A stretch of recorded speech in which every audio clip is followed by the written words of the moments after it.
Joe Rogan Podcast. Check it out. The Joe Rogan Experience. Train by day, Joe Rogan Podcast by night, all day. Thanks for being here. Really appreciate it. No, it's my pleasure. And thank you to Brett Weinstein, Jordan Peterson, and Elon Musk for helping connect us. They all three We reached are out. going to see Elon on Sunday, so he's been an incredible support for us. Yeah. So I don't know how you want to play I'm totally in your hands. I'll follow your lead. But, I mean, he's been helping us because Britain's in bad shape. And Yeah, and that's why you're here. And this is what we're talking about. well, the rape gang, we've done, Report. we've There it is. crowdfunded this, Okay. which I'm very happy to talk to you about, which I think... Just this title of that, Rape Gang Report. Yeah. The idea that there's actual rape gangs in the UK in 2026, and is it being ignored? Is it being downplayed? Like, how is it being received by the media and by the politicians over there? Well, the history of it is that basically, as you probably know, Britain, after the war, decided they were going to play a part in Europe, a bigger part in Europe. Well, our elite did, the British elite. And to do that, they had to basically diminish the power of the nation state, and they had to head towards this European superstate, which is the EU, the genesis of which was obviously a monopoly. Why did they have to diminish the power of the nation to do that? Because I think Britain was a proud nation state. We with the American help, we'd won the war, and we hadn't been invaded or conquered, which most of Europe had been. So you'd had mass dislocation in Europe. Huge numbers of people had been dislocated and pushed all over Europe. And I think the socialists, I was in the European Parliament, so I spent a brief time as an MEP, a member of the European Parliament, when we finally achieved, a kind of Brexit. We can talk about that, but it wasn't a proper Brexit.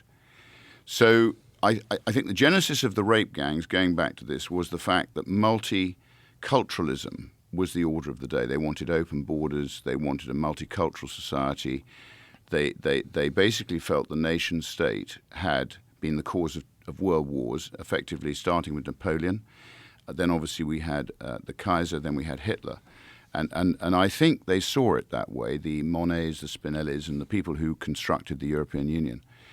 So to the rape gang report, which was your question, ultimately the genesis of that is this multicultural invasion almost of Europe. Can I pause you for a second? So what you think is that the multicultural invasion, the way it was set up, was on purpose, and it was on purpose to sort of diminish the idea of nationalism? Yes, I think that well, So this was like a long plan. So this was something that they must have had to sit down and like, who would be involved in this sort of a discussion where you would be willing to diminish patriotism, diminish this idea that Britain by itself is exceptional and the people are exceptional? It was a long, deceitful plan. So I always say... Who implemented it? The European elites in league with our elite, who effectively, if you remember, in 1975, we joined what was called the European Economic Community. It wasn't effectively anything other than an economic union. But that very quickly changed, and effectively they tried to politically integrate Europe. That failed, and then in 1997 they tried to force it through with the introduction of the euro. So having failed politically, they tried to do it financially. That was my first foray into standing as a member of Parliament to fight to save the British pound, because once you lose your currency, effectively you lose your sovereignty and your national identity. And our gold reserves were going to be shipped out to Germany, to Frankfurt. And we would have become a vassal state, part of the European Union. It would have been irreversible. But in the event, thanks to Sir James Goldsmith, we secured enough votes. We forced the establishment to promise a referendum before they surrendered to the euro. And we ended up saving the pound, which in the end resulted in the referendum in 2016, where the British people voted to take back their sovereignty, which ultimately... I think the establishment always knew that the core, the body of Britain, or body of England in particular, wanted its own accountable parliament in Westminster. It didn't want to be part of an unaccountable European socialist protectionist superstate.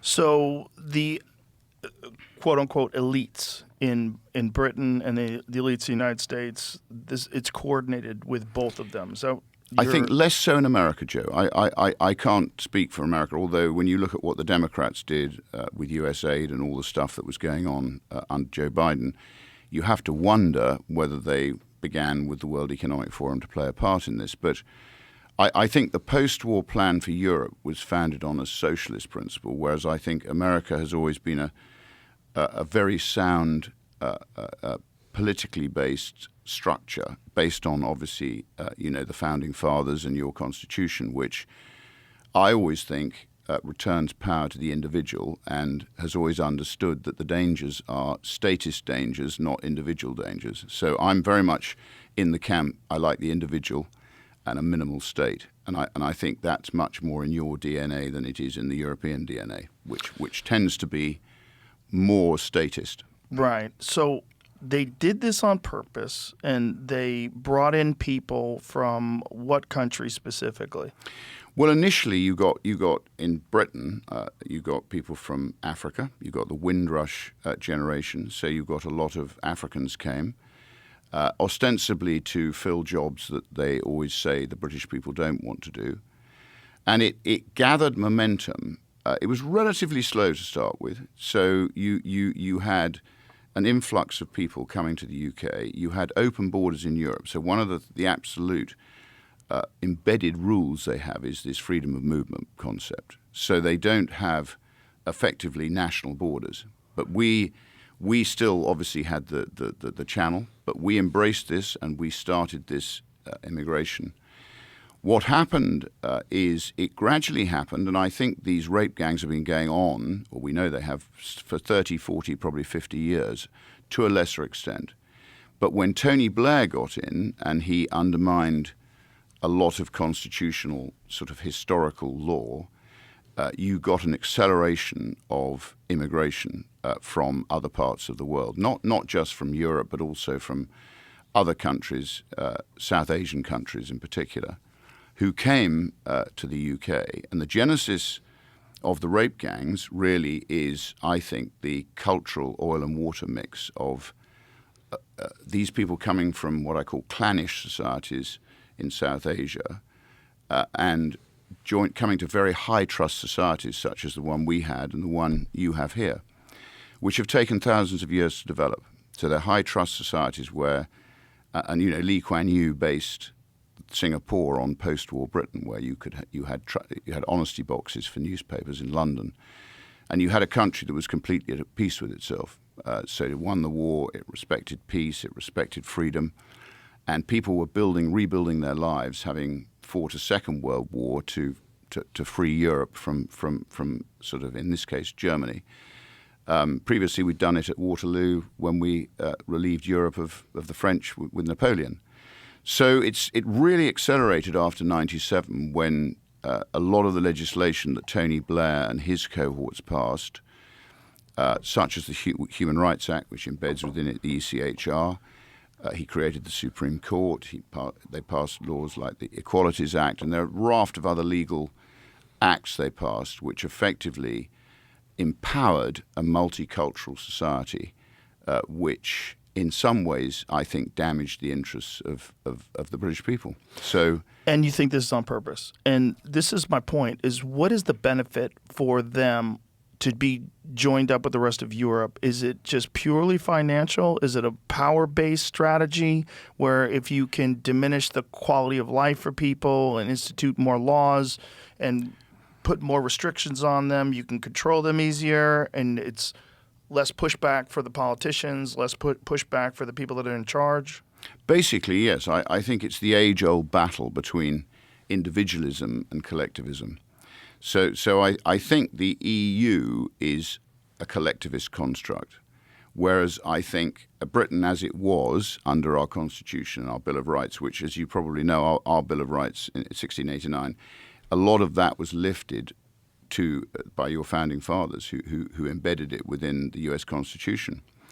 So, and that embeds freedom of speech, it embeds the individual, it embeds all of the rights that I think make the Anglo-Saxon world great. And So how did it deteriorate to the point where they're arresting 12,000 people a year for social media posts? It's shocking. And this is why I have got involved in politics. I've been involved in politics since I fought the Maastricht Treaty and then stood, as I said, in 97. I did a lot for Business for Sterling, a lot for Vote Leave. Then I stood for the Brexit Party and I was elected there. So I've been fighting this march towards an unaccountable state which effectively rewards collectivism and punishes individualism to the extent that now I find myself at the age of 68 as an MP running a party called Restore Britain to try and reverse this tide, to re-empower the individual, to return to our original constitution, and to protect the interests, above all else, of the British people, to whom I think government should be accountable. Do they still have that kind of unchecked immigration? Is it currently ongoing? We still have illegal migrants arriving by boat. They can't be under the current laws and treaties that we're part of. They're not being deported. The judges, thanks to the creation of the Supreme Court, they are now a quango, a woke quango. I think a lot of our judiciary is corrupt. So the answer to your question is we still have illegal migration, and we have people living in Britain illegally. We have a lot of foreign prisoners in our prisons. And we have people who've come in under various waves of immigration, one of which, the biggest of which, was probably under Boris Johnson, who was actually a Conservative Prime Minister, who allowed thousands, hundreds of thousands of people to come into Britain. And basically, they are now a burden to the British taxpayer. So the answer to your question is they're arriving illegally still. They're living here illegally, or living in Britain illegally still. We've got foreign criminals in our prisons, and we've still got the legacy of this huge amount of immigration which took place. And are a large percentage of these people receiving welfare from Yes. the British government? Yes. What percentage? Well, most of the people who arrive, they're all supported, Joe. I mean, they're put in So hotels. immediately, as soon as you get there? In Parliament, I see the contracts. Thanks to my parliamentary questions, I'm allowed to ask questions and scrutinise the contracts for instance, the Bibby Stockholm was a boat which cost the British taxpayer £1.5 billion. It's actually now lying redundant and not being used. But I've seen the contracts for these illegal migrants in terms of the laundry services they get, in terms of the taxi services they get, in terms of the food they require. I mean, literally, it is like it's like staying in a very comfortable hotel. And we've now got these people being settled all across our country. How many? In hotels. Well, I don't think the government knows, Joe, to answer your question. I don't think they know how many people are living in Britain illegally.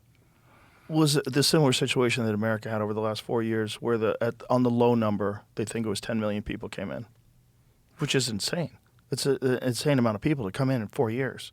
Well, we think there's enough work to do initially to detain and deport people who are arriving illegally. I mean, to my mind, illegal means illegal, right. So it's fairly straightforward.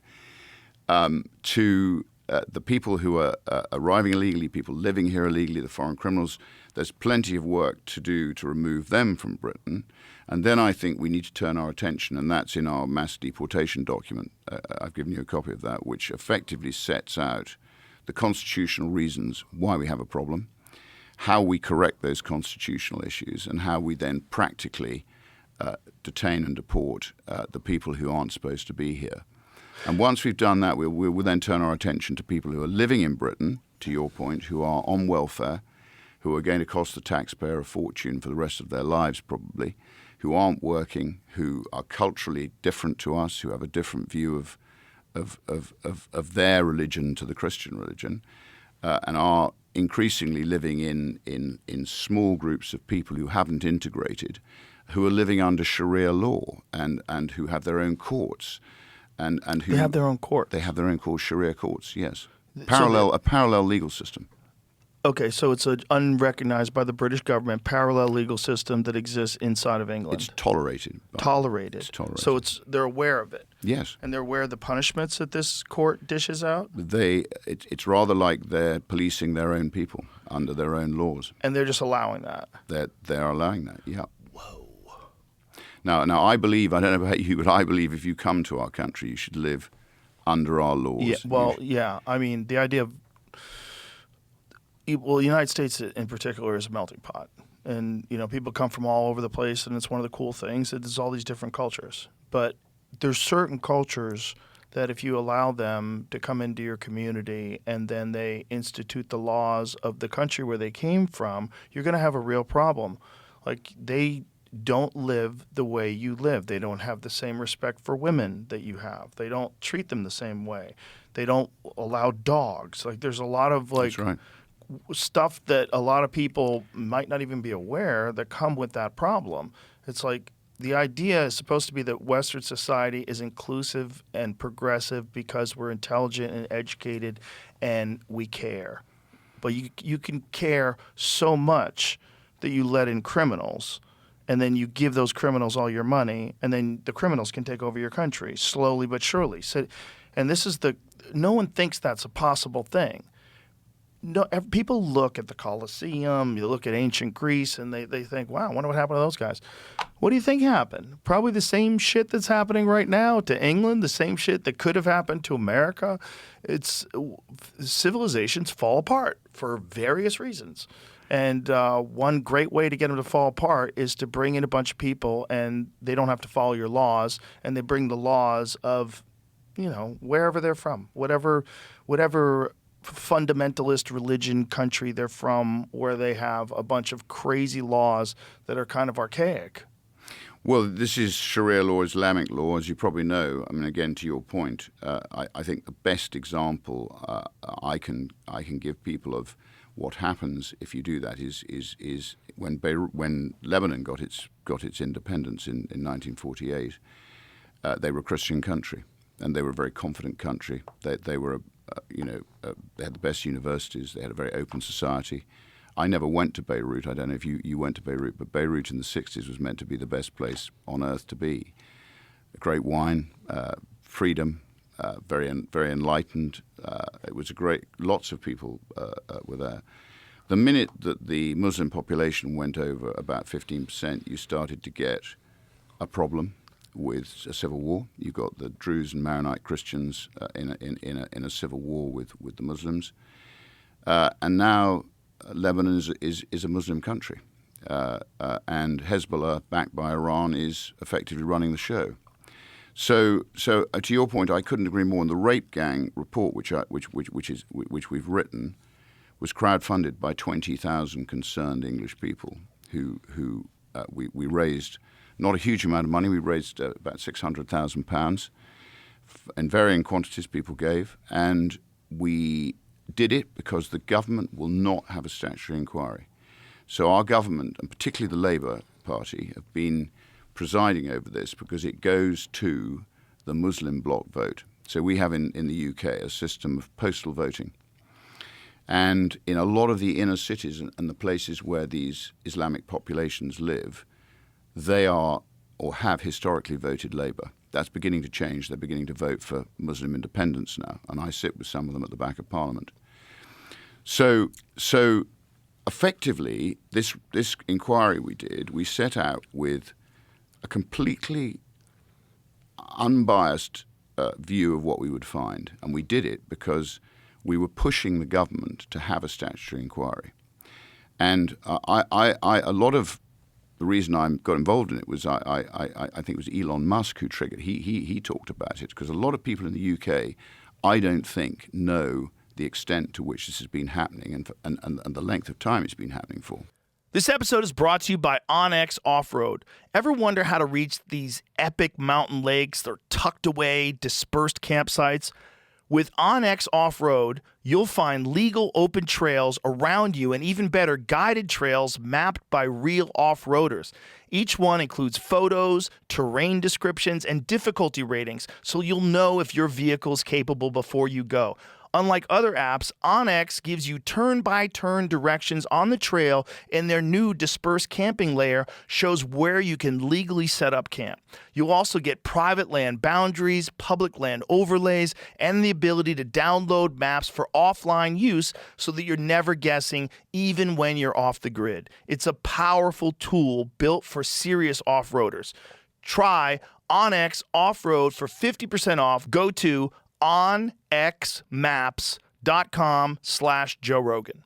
Why is that? What is that? A failure of your media? Is it a failure of the politicians? Like, why don't people know about Well, this? it's a total failure of the media, because the media are supposed to be an independent body that holds to account failures of the state. And it's basically because this block vote through the postal voting system, which needs to be changed, is effectively, or has been, keeping the Labour Party in power. So they've put power ahead of principle. And in the report we cover this. We've covered the reasons why it's so serious. And to your point, we even cover, as you quite rightly say, the fact that dogs are not liked by the Islamic faith, largely because Muhammad liked cats, he didn't like dogs. And we what we wanted to do was interview victims, which we did. We did it properly. It took us over a year. We had a rape gang victim, Sammy Woodhouse, who led it. She's got a child by her rapist. And we had a team of people, and we literally produced the witness bundles, and we listened to the witnesses, and then we had a 2-week hearing in London where people gave evidence, and we had a proper barrister who effectively presided over it and then helped us write the report. It's effectively Graham Smith, the barrister, did a fantastic job. And we didn't start out with any preconceived ideas. It started because we read some court transcripts of some of the people who've been found guilty of this, which the government, by the way, has tried to keep quiet. Some of the historical court transcripts disappear. So we've been calling for these transcripts to be kept now. We've actually tried to make a noise about that.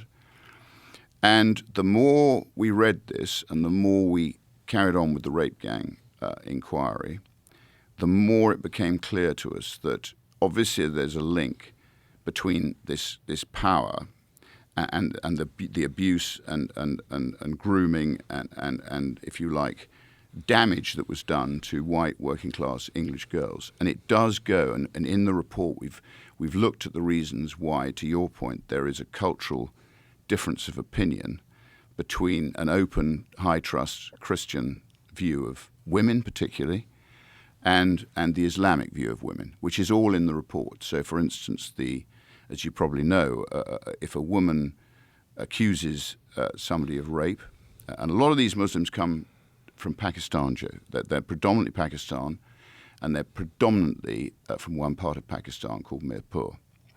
And there are some from Bangladesh, there are some from Somalia, there are some from Eritrea. There are other Muslim countries that perpetrate some of this. And of course there are white people who perpetrate rape as well, but nothing on the scale of this. This is quite horrific. And our report has effectively uncovered this. I think we've played a part with this report in the government saying that they're going to have now a statutory inquiry, because we didn't have any statutory powers to be able to force people to appear at our hearing. They all appeared voluntarily. The government can actually force people legally to appear. They can actually make it a legal requirement that people attend. We couldn't do that. But there had been reports in the past. There was the Jay report in 2014, and there's been the Casey report, all of which confirmed that this was happening, and the state still continued to try and pretend it was just happening in a small number of siloed areas where you obviously had a high Islamic population.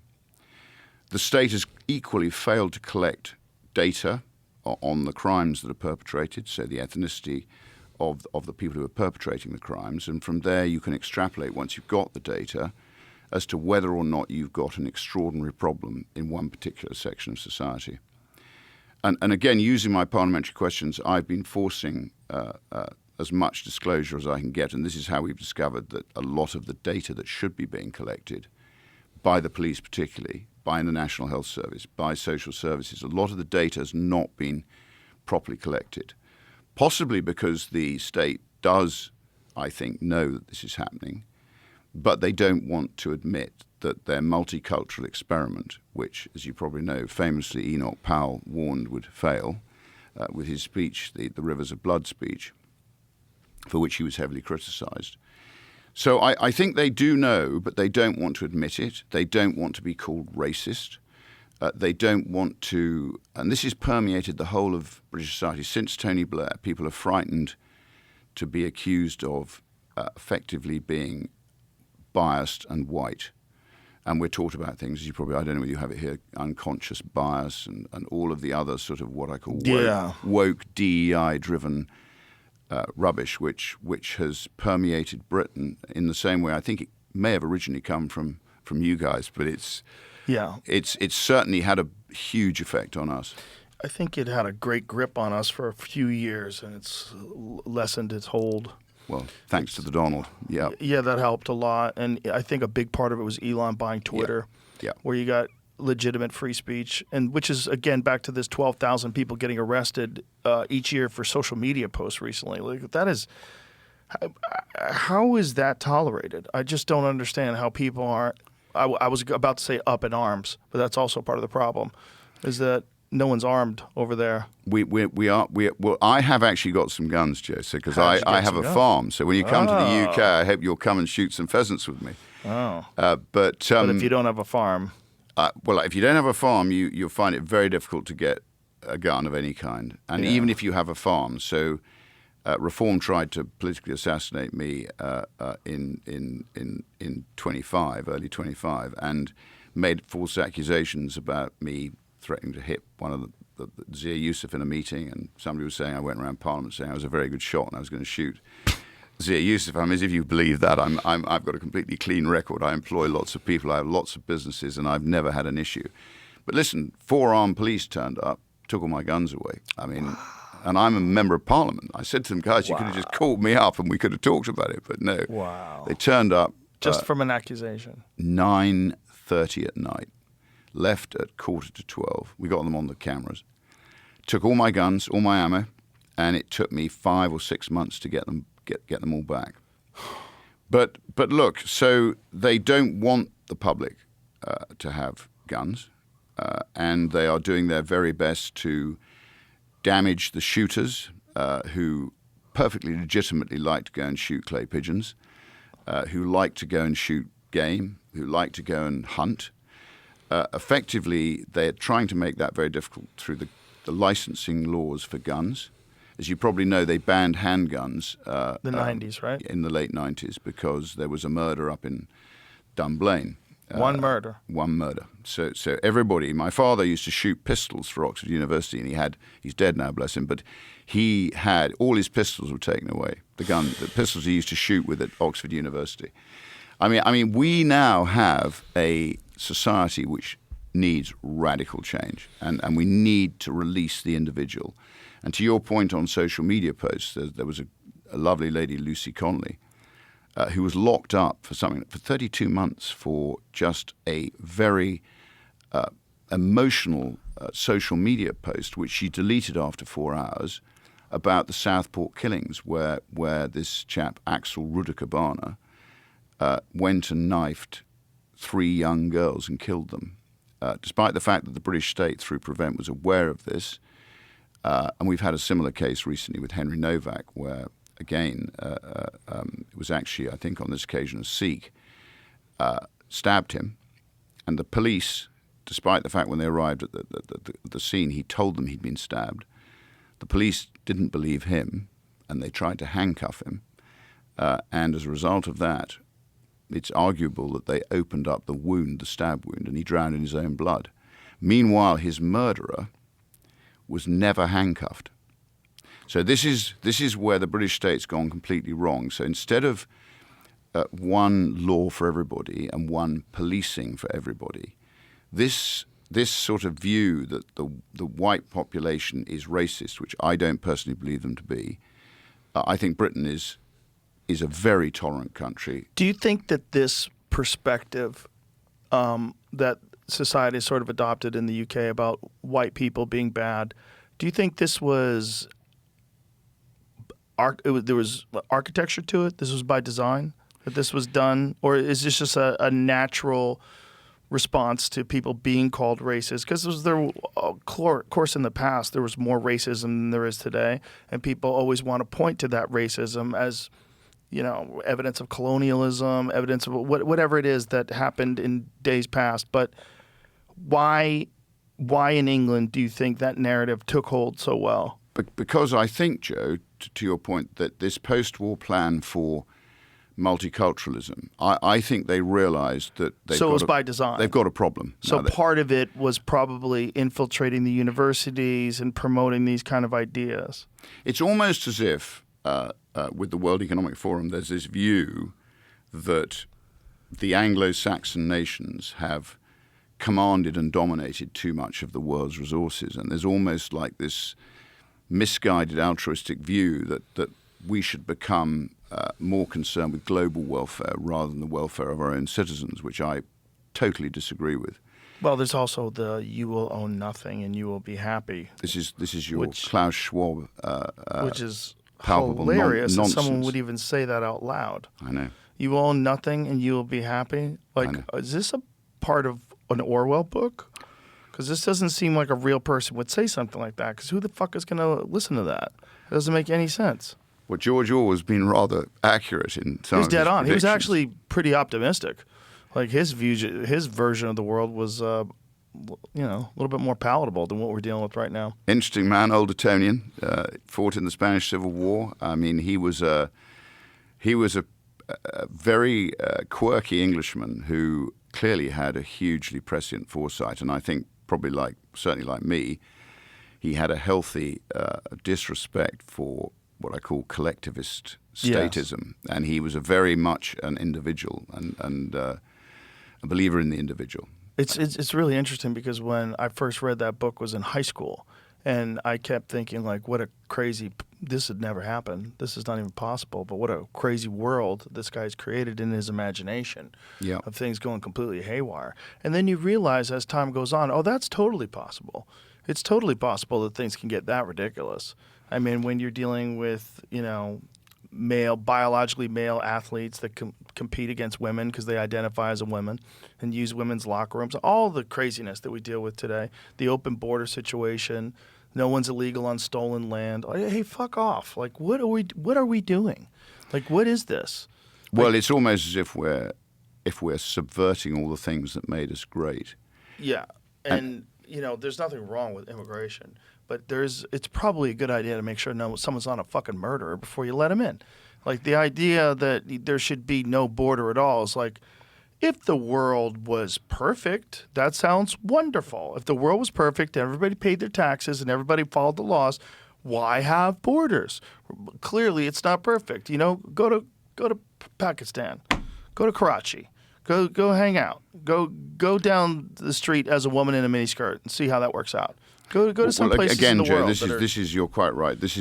Pakistan is I think the a wild place. Example of a rogue state, basically, and I think their view of, as you say, women who dress in ways other than the ways of Sharia, i.e., totally covered. Yes. And again, it's all in various of the hadiths, which we quote in the Rape Gang report. They are considered to be meat. And this is something I've never understood. How do you square this circle of this sort of clannish, backward-looking culture which comes to a highly open, high-trust society and then embeds itself within that society and undermines everything that we've achieved over 1,000 years? And acknowledging that is somehow or another racist. Acknowledging that some cultures are superior is somehow or another racist. But just understanding human rights, understanding the rights of individuals to be free, to not be subjected to other people's archaic laws. And this is, look, a lot of cultures in this world live as people lived thousands of years ago. No one in the United States wants to live as people lived thousands of years ago. No one. And this is not a racist thing. Like, you should be able to come over here and practice whatever religion you want. But if your religion has rules that violate the laws that we've all agree are just and fair, then you're not integrating. And if you take over a whole town and now that town is subject to these archaic laws, we've got a problem. And if you let that problem get bigger and bigger, they take over the country. And that's an actual possibility for certain countries. And we have to recognize that civilization is not as sturdy as we like to think it is. It's kind of flimsy in a lot of ways. A few bad things can happen and things can go sideways quite quickly. Well, I think liberty is very fragile, isn't it? Ultimately, if you don't protect liberty, you lose it. Right. It was Margaret Thatcher who was very strong on this. And you have to have laws. You to have to have protect laws, liberty. but what you also have to have is everyone should be equal under the law. Yes. And to your point, I couldn't agree more. I mean, Britain used to be a very tolerant society. So, for instance, Europe was very anti-Semitic.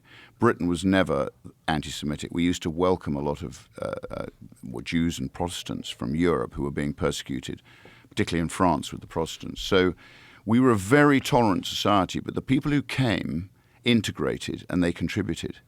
And that is the essence, I think, of sensible immigration. So it should be limited, targeted, and it should be only people who accept your religion and your culture and your laws. But what do you do, though, if someone comes over here and then they're not violating laws? They're not violating any laws. They achieve citizenship, but then they start bringing over more and more people and then start instituting Sharia law. What do you do? Do you deport them all? Like, how do you – like this idea of having all these people, recognizing how many people got in illegally, deporting them, mass deportations, deporting criminals.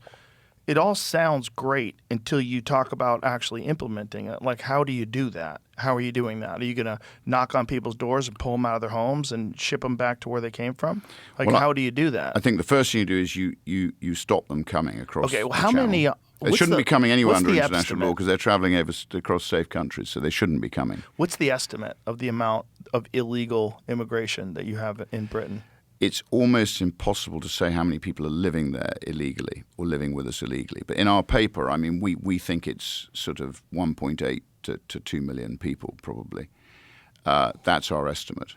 But people arriving, we know how many are arriving. There's a lot arriving every day, particularly when the sea is calm. How many arrive every day? They're coming. Well, it can vary. I mean, you can get 1,000 in a day. You can get if the sea's rough, you get none because obviously they suffer if they try and cross in little overcrowded dinghies that they can't get across. But we're paying the French over £500 million a year to try and stop it. That I think is not happening. And as a result of that, our border patrol picks them up, gives them bottles of water, brings them in, and settles them in hotels and pays them welfare. They become, and then they apply for residency, and they say they're asylum seekers. I argue most of them are economic migrants. But our woke culture is not protecting the interests of the British people.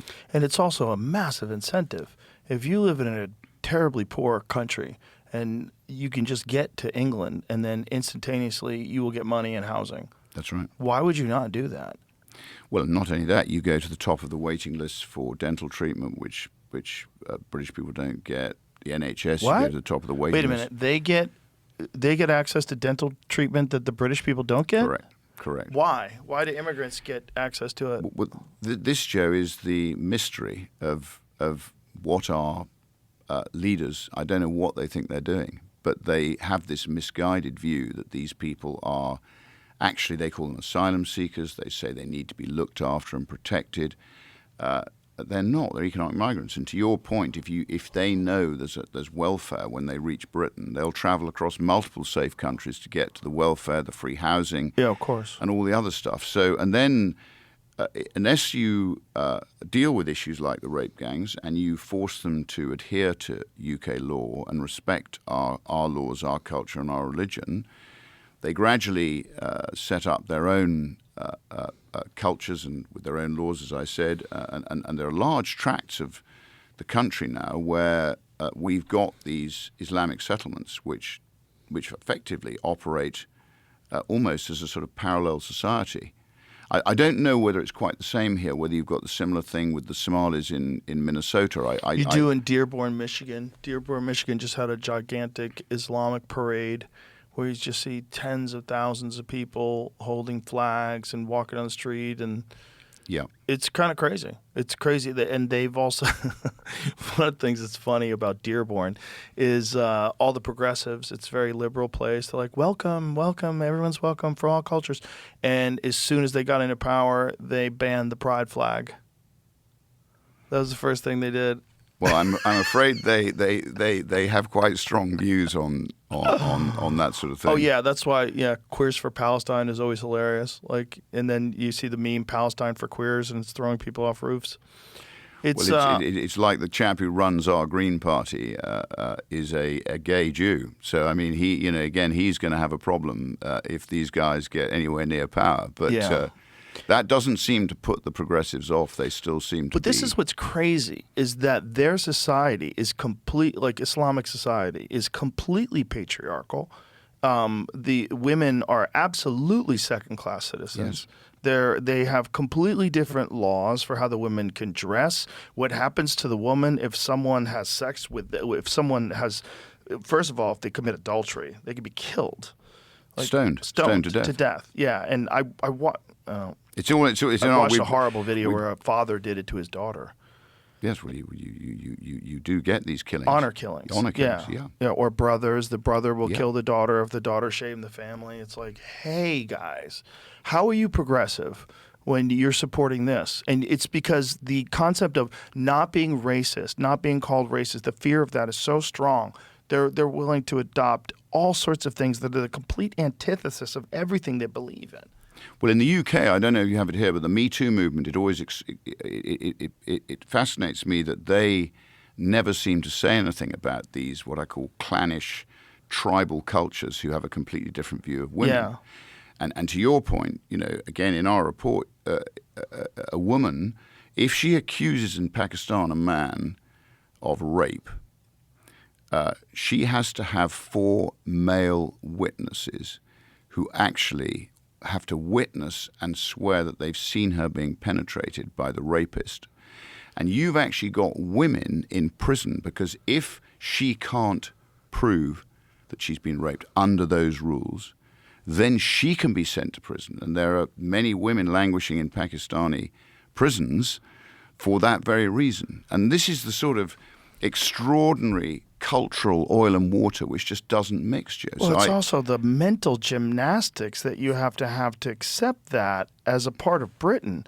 And because you're progressive is really crazy. It just shows how these ideologies, these cult-like ideologies can completely defy logic, completely defy common sense, and just you have a set of rules that you're supposed to adhere to. If you deviate from those rules, you're a racist. You don't want to be a racist, right? Then everyone's welcome. As you say, it's honor killings, it's tribal. Yeah. Your first loyalty is to your tribe and your family, not to your host country who's actually got their own laws. There are all sorts of hadith rulings which they can use to justify it. I mean, for instance, if they rape a white girl, that doesn't count in their view of life as adultery. So they are effectively taught that a girl who doesn't dress as they would dress is meat to be abused, and they have these extraordinary sort of cultural views that are completely incompatible, in my view, with a society like ours, where we are a matriarchal society which respects women. I think we have grown to respect women. Obviously, they've now got an omnipotent position within our society. Certainly in the UK, I'm sure it's true here too, and quite right. They play a part in our society. They're a very, very important part of everything. But again, under the Islamic code, I think that the Muslims are frightened of female sexuality. It's all there, and as you know, you get FGM, female genital mutilation. So these cultures, I think, Joe, and to your point, are just incompatible unless you have a very strong government which basically protects its electorate from any subversive behavior which is not compatible with our values. You keep using the term meat. Is that how they actually refer to it as? That's How- how they, what do- what do that's they how s- they consider it. Yeah. What do they say? Like how are they? Well, it's in our report that there was actually I think it was. Is it a translation of? I think Thomas Jefferson actually, it's in our report, asked the Barbary pirates about the way in which they treated their slaves and their women. That was particularly slaves. They just also slavery is accepted within Islamic countries. So I think they have their own codes. They have their own terms of reference, and there is a quote in there. I'd have to look at the report to give it to you, but where one of them does liken white girls not dressing as Muslim girls dress, and he does liken it to meat. Jesus. And you know that is an analogy he used. So I mean, yeah, I think that's what they think. This rape gang inquiry report that you have just released, the number. I want you to say it because it sounds so crazy. If I say it, it's going to sound wrong. What the number of people that were victims? The estimate. Well, we've estimated that a minimum of 250,000 rapes have taken place. It's probably much more, Joe. Because we published in here, I think it's a list of 147 parts of the UK where this is happening. Now, the government tries to tell you it's happening in Rochdale, Oldham, you know, one or two Bradford, one or two centres, and that's why their statutory inquiry, the terms of reference of that, have now been downgraded. So they make it look as if it's not a systemic problem, but just a little local problem, which it isn't. So we've listed here, and they're all in here, the places where we know it's happening from our rape gang inquiry. But every time we publish this, Joe, I get people emailing us or sending us messages on social media to say, what about Red Ruth in Cornwall? What about it's happening here, it's happening here, it's happening here? So I think it's incredibly widespread. And there's other people who've corroborated that 250,000 figure. That's an incredibly conservative figure.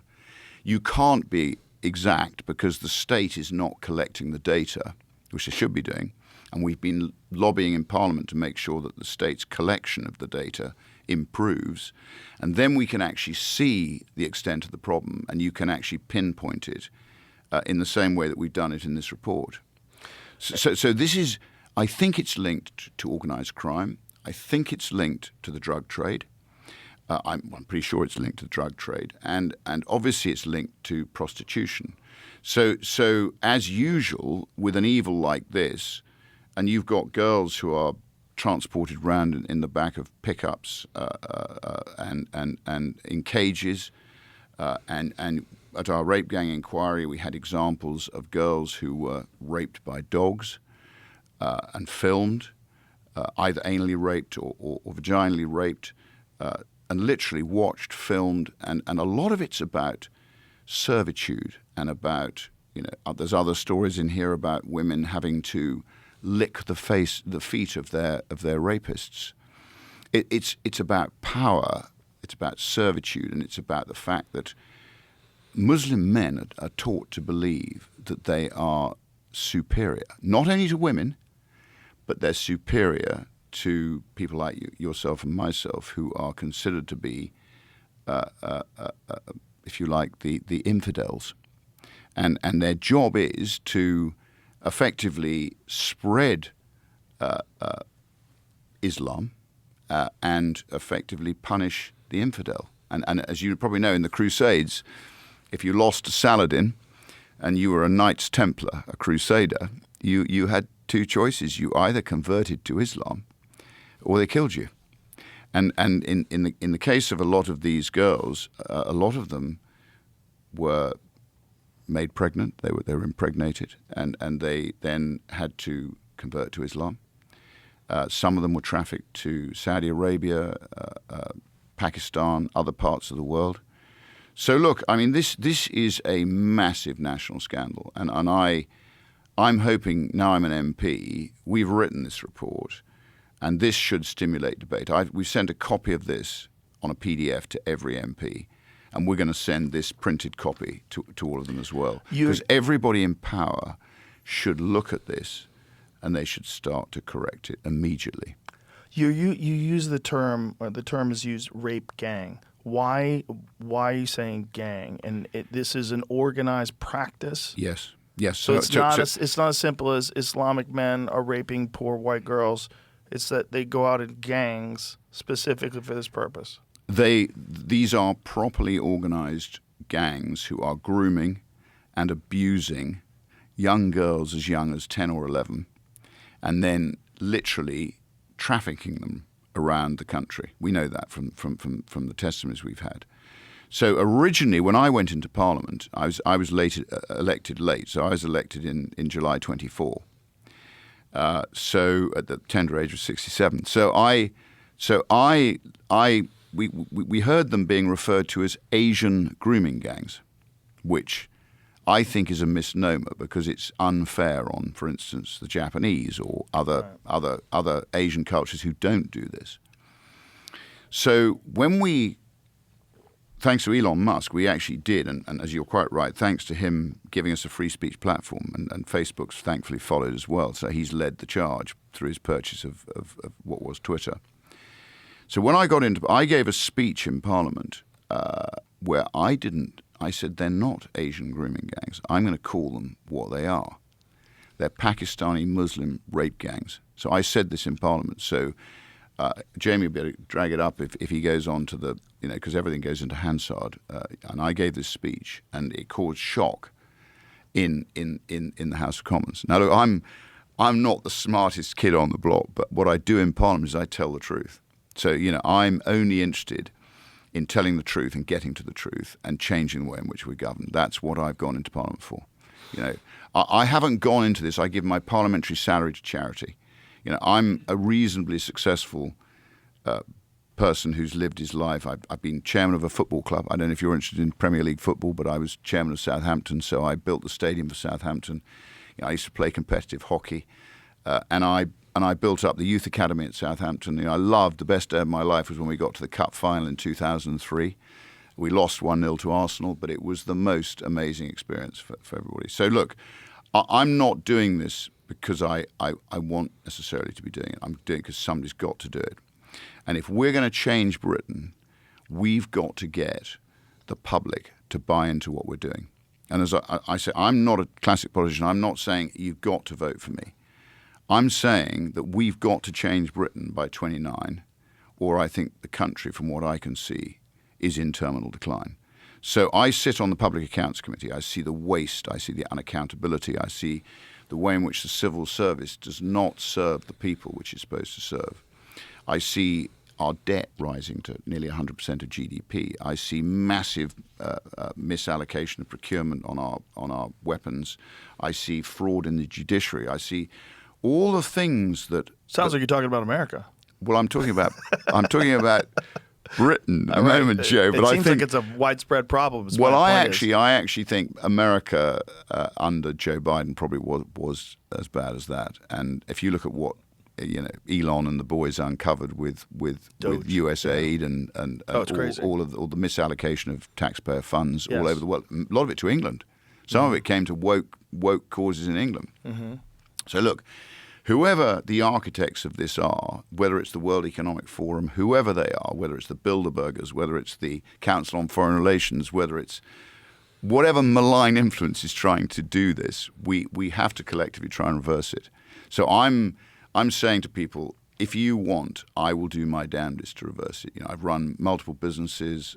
I was in the City of London for 20 years, so I know about finance, and I will commit to doing whatever I can to reverse this for the British people. But they've got to buy into it, Joe. They've got to buy into it. Are there people that are in denial that this is happening, that this rape gang problem is real? Oh, without a shadow of a doubt. Labour. And what do they say? Well, Labour just tries to look the other way. But when confronted by the numbers, what is their response? Well, we've been demanding a statutory inquiry, and in the end, we crowdfunded this. Right. What is their response to that? Well, their response to this has been pretty muted, to be frank. I mean, the BBC haven't covered it at all. Really? A national monopolistic broadcaster paid for by a compulsory fee have not covered this as a matter of public interest, nor of Sky. nor properly of the Daily Telegraph. GB News have covered a tiny. Patrick Christys covered one evening of it. Now this is a massive national scandal that deserves a complete and utter airing. How does the BBC justify not discussing this? Well, the BBC is part of our problem, Joe. So to your point about, the Democrats, the BBC is a deeply malign organisation. So it was set up to inform, educate and entertain. And it was set up by a man called Reith. And Reith was a highly principled man. And I think at the time it was set up in the 20s, it probably did have a role. But in the digital age, where most of the young people no longer watch their news on the BBC, they get their news from whatever their favourite news channel is, whether it's Breitbart, whoever they go and get it from, they get it from somewhere else. But if you want to watch sport or you want to, basically have your TV, you have to pay the TV license. There's still a problem that I'm sure exists in England just as it exists in America. There's a certain subset of our society, a large percentage of our society, particularly older people, that things are not legitimate unless they're discussed in corporate media. And that if it's not in the New York Times, if it's not on CNN, if it's not, fill in the blank, then it can't be completely legitimate. It has to be a fringe thing. It has to be a conspiracy thing.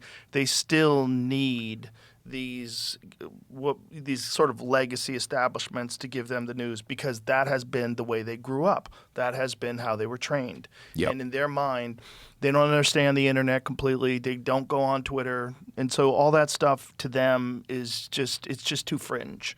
So that's always going to be a problem. And if someone like the BBC doesn't cover this stuff, for a lot of people that are woefully ignorant, they can still kind of claim that ignorance and dismiss it because the BBC isn't covering it. That's exactly right. I mean, that's a very good summary because the BBC historically was totally trusted, and their news bulletins were designed, as I say, to be impartial completely. And being a public sector broadcaster, their job was to cover matters like this and create debate. But as we know, monopolies go bad. I mean, monopolies, in my view, are generally a bad thing, particularly in the digital age where, thanks to Elon Musk and what he did with X, I think he has released free speech. I think he has returned some sort of semblance of people's ability to be able to force debate without being bullied by a monopoly like the BBC. Right. So if I ever get near power, I will responsibly defund the BBC as one of the first things I do. I think the BBC is dripping poison into the veins of Britain every day. What other examples of what the BBC is doing do you think is dripping poison? Well, I think a lot of their coverage is not objective. It's woke. I mean, they're into all this DEI. They're into obviously the LGBTQ+. They're into all of the things which I think, as we said earlier, probably came from this Democrat period. But it's been happening for a long time. I think if you look at the Labour Party, again, I don't know if you've ever heard of the Fabian Society. No. So the Fabian Society was set up in the 1880s. And it was basically most of the Labour front bench and most of the Labour Party are members of the Fabian Society. So the Fabian Society, George Bernard Shaw was a member of the Fabian Society. You'll have heard of George Bernard Shaw. So it's the most extraordinary organisation. Their emblem is a wolf in sheep's clothing, as if that doesn't tell you what they're doing. That's their emblem? So can I see what that looks like? That's their emblem. It's a wolf in sheep's clothing. Fabian Society? The Fabian Society. I need to see that. You should have a look at that. I might have to get a T-shirt. And should I tell you what else they were? I need a T-shirt. Should I tell you what else they were? They were eugenicists originally. Whoa. Yes. When? Well, how far back? George Bernard Shaw. Look at that. That is damn crazy.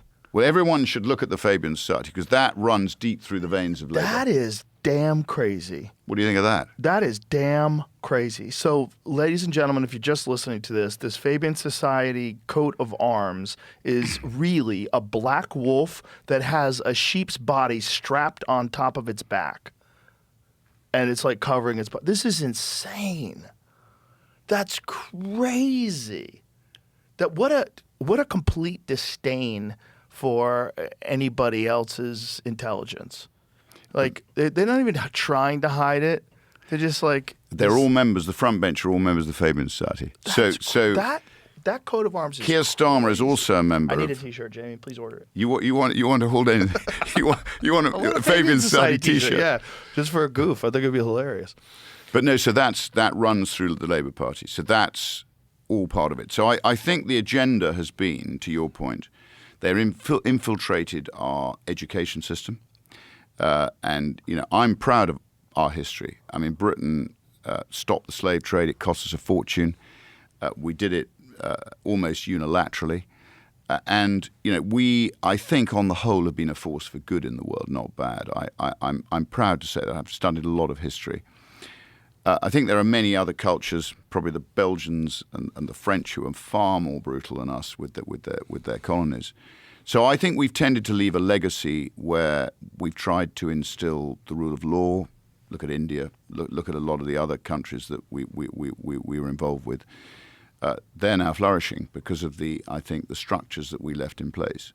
And it's very sad to watch us almost turning in on ourselves, and having left the legacy in other countries, we ourselves have lost sight of what we should be doing. It's just it's really extraordinary seeing the perspective of a lot of young people that are very impressionable that come out of universities and have an utter, complete disdain for these successful societies. And instead of looking at these successful societies and saying, well, yeah, people were really terrible in the past, but this is a pretty good example of how people should be treated equally today. No, it's not perfect, but it's progressing in a better direction than it was in the past, right? Instead, they look to the past, and everything is built on this horrible history of outrageous, atrocious acts, and therefore it must be punished currently. And all the people that benefited from it, specifically white people, need to be cast out. They need to be silenced. Multiculturalism is the only way to go. Complete open borders. Like the way they look at things is like, how do you think these countries got so good? Like, what do you think is about America or about England, about any of these countries that leads them to be where they are today? Well, it's a long history of progress, a long history. And along the way, yeah, like, especially when you go back hundreds of years ago, people were fucking terrible. They were terrible everywhere. Humans are just getting better at being people, like, pretty recently. But to throw it all out and abandon it and to think that socialism is going to fix you. Like, do you guys read anything? There's not a single example of that not turning to tyranny. And their take on it is always, it hasn't been done correctly. And that is so wild that people are still willing to swallow that. And the only thing that makes sense is they've been indoctrinated through universities to think this way. Because nowhere in the real world do you think that equality of outcome ever makes any sense? Because everybody realizes somewhere along the line, when you get your first job, when you're a kid, when you're going through school, when you're playing sports, there's not equality of effort. There's never equality of effort. And there's always some people that want to put in more effort, and they put in more thought and more focus, and they get further. And, oh, well, they're fucking over all these other people. Are you sure that's everything? Because it seems like it's not. And it seems like as soon as you remove any incentive to succeed, then you don't have any of the amazing stuff that you have around you all the time. The reason why you have beautiful televisions and Starlink and all that, it's capitalism. It's that you have to incentivize people to create these things. Yeah. It doesn't mean the only way to do it is to fuck other people over. That's not correct. It can be done correctly. It can be done humanely. It can be done wisely. You could vote with your dollars. You could, boycott companies that do things that you don't think are ethical. There's all sorts of wonderful ways that capitalism could be used, and you can sort of influence things in the right direction. But to throw it all out and say we've got to go socialism, like, oh, boy, I can't believe people are buying that. That to me is one of the real problems with not allowing conservative voices in universities. And that these universities, especially in the United States, are a lot of, especially like in sociology, psychology, and the overwhelmingly liberal. Like, surely there's got to be some historians out there that are conservative, and they would have a different perspective. And it might be good to have diversity of opinion, as well as diversity of national origin, as well as diversity of gender, as well as diversity of sexual orientation. Yeah, all that stuff's great. But also diversity of opinion. Yeah. Like, the only way to know whether or not this person's making sense is to have someone who completely disagrees, that has a better point, go up against them, and you watch them duke it out. And as soon as you silence all that because students don't feel safe, or because, this is promoting X, Y, and Z, this person's a Nazi, oh, they're a Nazi, we can't let them on there. As soon as you do that, you ruin the whole thing that a university is supposed to be doing. It's supposed to be preparing young minds for discourse and for communicating and for figuring out the world on their own. They're eventually going to be independent and dependent entirely on their own actions and decisions, and go out there in the world, figure out your way. Arm them correctly, and the way to do that is to expose them to all sorts of different competing ideas. The idea that was ever accepted to be shut down in this country, especially in America, is a massive failure of the education system. Just massive. If you think that someone has bad points, come up with better points and let them duke it out. And don't pull fire alarms, and don't silence them, and don't scream and protest and throw things at them. Communicate. This is and anybody who doesn't do that should be shunned. I agree. If you're one of those people that says, no, you can't talk to Nazis, like, shun them. They are the enemy of thinking. They are the enemy of progress. They are the enemy of finding out what's right and what's wrong. And the only way we find that out is we communicate. Free speech. Free speech. Well, free speech and a degree of Darwinism. You have to have what we have in the UK now is, I always say, reverse Darwinian theory. And again, at schools now, in my day, I was lucky, we liked to win. To win was good. To win fairly in a proper game of hockey or rugby or whatever was great. But now in schools, winning is considered to be bad. So everybody needs to have an opportunity to be treated the same. In sports? Often in sport, to win, to be seen as a competitive winner. You guys don't have wrestling over there either. We don't have wrestling. I know you do. It's a real problem. Cage fighting and stuff, don't you? I know, but I mean wrestling as a sport, just wrestling for high school and college. It's like wrestlers understand meritocracy as good as any human being alive, because there's no way to make it unless you work hard. But isn't this the battle, Joe, the age-old battle between individualism and collectivism? Yes. Because the collective likes to curb the individual. I like to foster the individual, and I think what the state fears most is highly successful, independent-minded people who are capable of putting their point of view and discussing it with each other. So what they try and do through the taxation in the UK, what they're doing is they're taxing, to your point, people who contribute, who work hard. And there are still a lot of people who fight very hard to feed their families. They're proud. They don't want to be part of this welfarism. They want to provide, and they work hard. But the state puts everything in their way, all the regulations, the rules, the taxes. Everything is the force is not with them.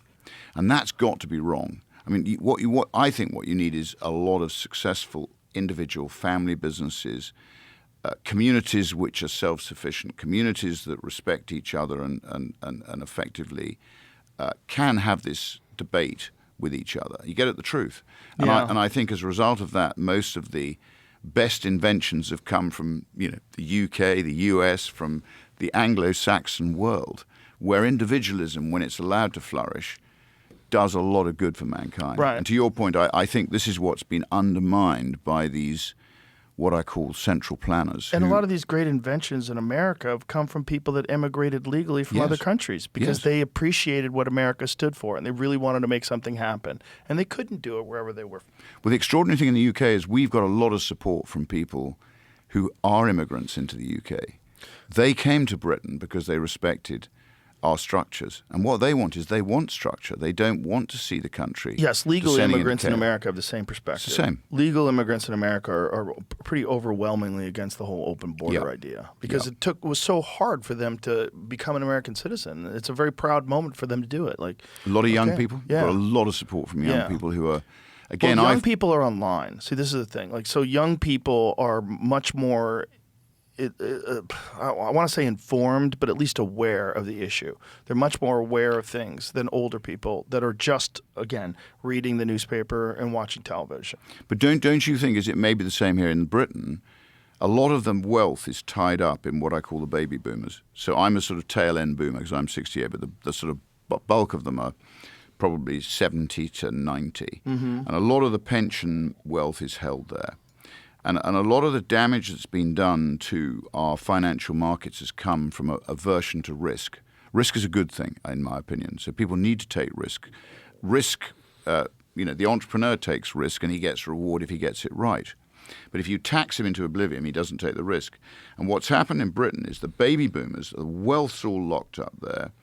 They want to see their retirement through safely, and not enough money is cascading down to the young people to be able to build their lives in the same way that the boomers were given a chance to make money in this very when you say not enough money is cascading down, like how so? What's the bottleneck? The money is all locked up with these old baby boomers, and they're more concerned with their pensions and their retirement than they are with generating an ongoing wealth chain, which gives an opportunity for the young to be involved. So you meaning they're not starting businesses? No, very much not. They're just holding on to their money.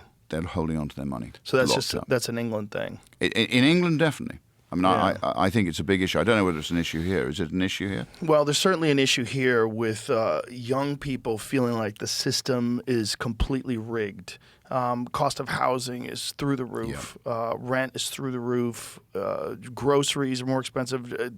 Inflation here is a giant problem. It's a giant problem for people that are struggling. We were just looking at something the other day on the internet where it was talking about a number, a number from, what was it, like 2007 or 2008 or something like that? That was like $225,000, and it's $450,000 in today. And like, that's crazy. Yeah. That's like 20 years ago. Like to have something double in 20 years. And you just think about how many people that are coming up that just feel like AI is going to take all their jobs, so they don't know what to do. And now they're in student debt because you guys have free education over there, which is a wonderful thing. I mean, I completely support that idea. But in America, these kids get saddled down with debt that they can't escape from. Well, we don't. Ever. In England, we don't have free education. Well, so in England, in Scotland, they do. Because Scotland has free education. We did used to have it. You're quite right. But, when did it go away? Well, now students have to take out loans. And this is another shocking. I thought you guys had free healthcare and free education. We have. Well, if you call it free healthcare, assuming you can get a doctor now, because most people now are having to source their own medical treatment because it takes you so long to get an operation or to get a doctor's appointment. It's although the sort of health service was set up post-war to provide free healthcare, when it becomes incredibly inefficient, people have to seek their own care. Otherwise, they don't get treated. But I think with student debt now, when did it change? Where university education? It's changed. So now. What year was this? Well, it's been changed for a long time. Really? So yeah. So my oldest son is 35. So he took out a student loan. It was less then, and then the fees shot up. So like for Oxford? What's a typical? How much? Well, they run up. Students will run up debt of in the UK now. It's not uncommon to run up a debt of £60,000. So it's very similar to what's going on in America. £60,000, and they're charged the most hideous rate of interest on it. And do you guys have the same laws in terms of bankruptcy over there? We do have bankruptcy laws, yeah. But do you have bankruptcy? Student debt, you won't be bankrupted over student debt, though, because the student debt, they just accrue the interest. If you go and work in a foreign country, often you don't have to pay the student debt back. I think it's a 30-year liability. But once you start working, then the student debt organization will take interest and principal out of your salary. In America, if you go bankrupt, they'll forgive credit card debt, all sorts of other debt, but not student loan. It's the one loan that you cannot ever be forgiven from. In fact, people who have Social Security in America, their Social Security gets docked because they owe student loans. Is that right? I didn't know that. It's crazy. Imagine you're at the end of your life, you're living on Social Security, and they're taking pieces of it for an education that clearly didn't help you out. Well, I don't know about you, but in England, we've got these ridiculous courses in sort of humanities and sort of things that are completely abstruse. Oh, sure. Yeah. And these kids go and do these what I call bullshit degrees, and at the end of the day, they come out of it with a load of debt, Right. and no real skills. No skills and a completely ideologically captured mind. Very much so. Yeah, it's and there's not a lot of other alternatives. It's like most universities are left leaning. Yeah. You know, and that's the issue that these kids have. Even if you're from a conservative family, or if kids grow up a certain way, send them off to college, and they're very impressionable, and they're going to get talked down to by a professor who's a communist, who's never had a real job in his life, and he seems so smart, and he's very smug, and he insults you if you disagree with him, and he is the ruler of the classroom, and everybody like little kids, they just give in to this guy's ideas. The next thing you know, you're organizing on school grounds, and you're doing all the same things that the other communists are doing, and you're a part of the team. Hey, we're going to fix the world. And you don't realize how ridiculous it is until like maybe you're 35 and you have a job and then you have a family, and you're like, what the fuck are we doing? Like, what is this? It does change, doesn't it? Oh, 100%. But Oxford's the worst. It's the old I mean, expression. Oxford Show me a and young Cambridge. man. Who's that? Who quoted that? Who was that quote from? Show me a young man who's not was it liberal or is it progressive or whatever it is? Show me a young man who's not a liberal, and I'll show you a man without a heart. Show me an old man who's not conservative, and I'll show you a man without a brain. Yeah. No, well, I don't know who said that, but it's a common Who said that, common Jamie? saying. Let's find out who said that. It's a truism. Churchill? Was it Churchill? There you go. One of your There you people. go. Yeah. Yeah, brilliant and accurate. And it doesn't, being conservative doesn't mean you're not kind. It's silly. It's just recognition of human nature, and you can't reward people for not putting in effort, because then they will find ways to not put in effort. You can't reward people for being a quote unquote victim, and I don't mean a real victim of a crime. I mean victimized by society, victimized by circumstance, You can't weaponize that, because people will cling to it. People love excuses. Anybody who does sports, you played hockey, people love excuses. Not today, my back hurts. Today I don't feel up to it. Today I'm a little tired. I can't do the final lap. People love excuses. And when you weaponize that and you give people incentives to be you give excuses, and then you put people on their heels like, whoa, I don't want to appear that I'm insensitive. Let's help you out. And then all of a sudden you've got a whole swath of society that has carte blanche over your tax dollars for nonsense. Well, this is obviously what's happened in the UK. When I was brought up, again, competition was a good thing. You know, if you felt a bit rough, you just carried on. You didn't whinge, you didn't moan. You expected to fight for things. If you had a setback, you didn't immediately go and cry into your beer. You basically got on with it. Well, we need to teach people that. It's character building. Like, you're gonna have rough days, and you should cherish those rough days, because from them you will grow.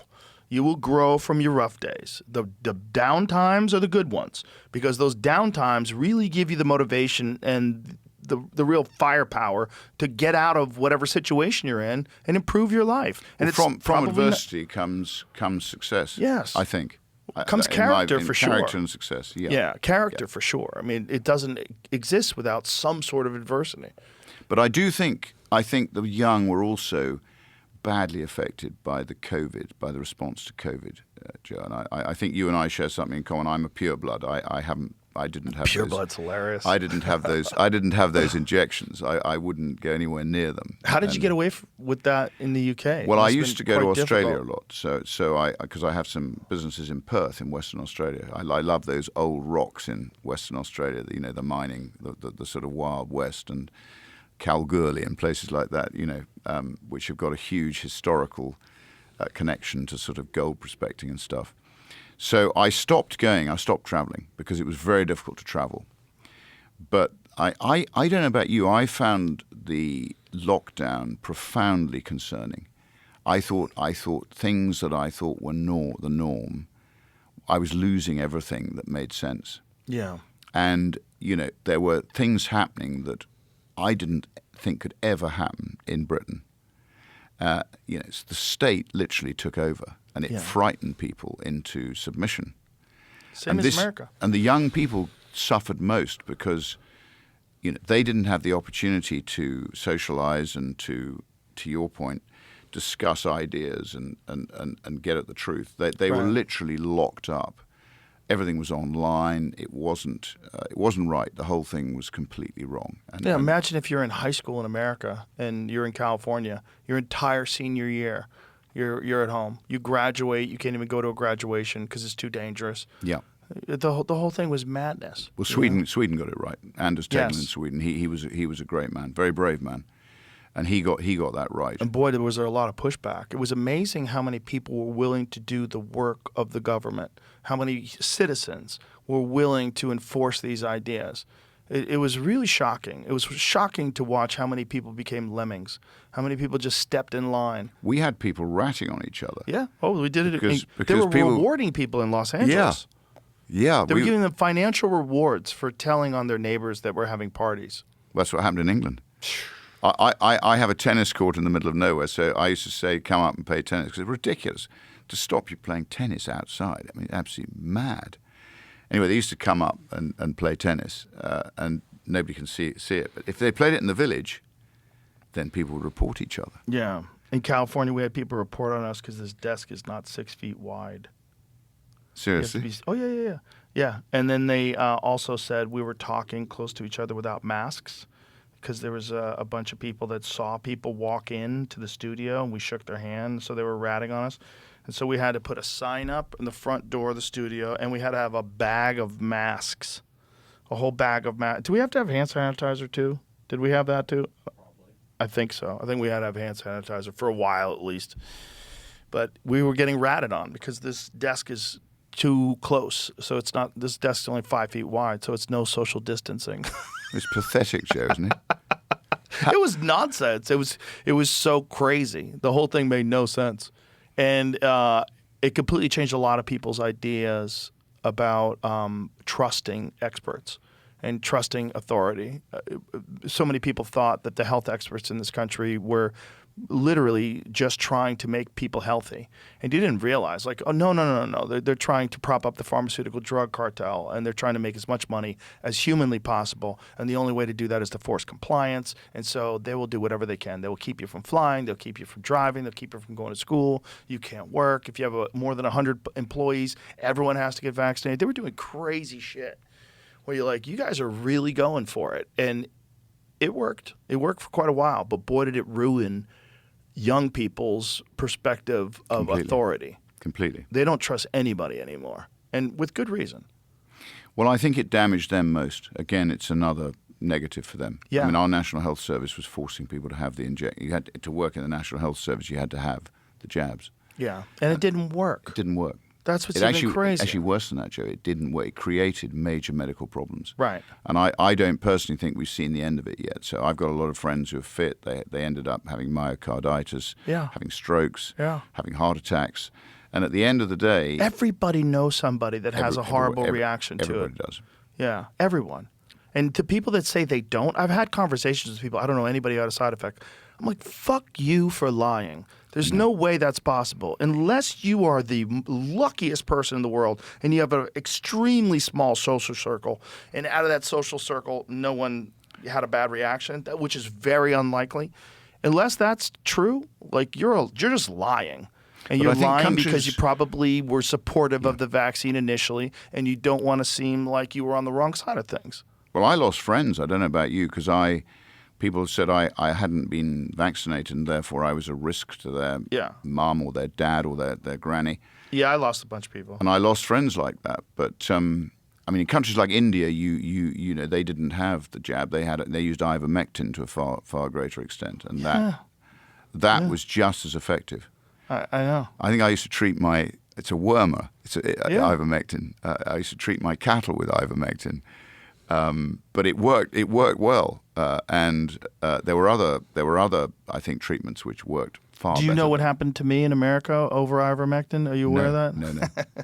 CNN, like for days, was running this hit piece on me saying that I was taking horse dewormer for COVID. Oh, it is a worm. Yeah, it is, but it's also it's great for river blindness and Yep. dengue fever. And Yep. I mean, it won the Nobel Prize for use in human beings. And they were claiming on CNN that I was taking veterinary medicine. And they not only that, but they changed the color of my face. So they took a video. I was supposed to do a concert with Dave Chappelle that weekend in Nashville. And I had to make a video saying, I'm sorry, but we have to cancel it because I got COVID. So I said I had COVID like 2 days ago. I was sick, but I'm fine now. And I explained all the stuff that my doctor threw the kitchen sink at it. We took all these different things. And one of the things that I mentioned was ivermectin. And because of me mentioning that, I also said monoclonal antibodies, Z-Pak. I talked about all the IV vitamins. I took a bunch of different stuff, and I got better quick. And they took the video and changed the color of my face to make me look green on CNN. No. On CNN. Well, CNN's not a good channel, is it? I didn't know. I didn't know until I saw that. I was like, wow. Like, this is I was like, do I have to sue CNN? Like, this is crazy. So is that Bill Hartzia when you're talking about with the eyes, the worm in the eyes? Is that the Bill Hartzia you get from the water in Africa? But river blindness, I do not know what I think it's called Bill Hartzia. I think I may be wrong. You might be right. But I know it's used to treat yellow fever, Yep. dengue fever. It's used to treat a bunch of different things.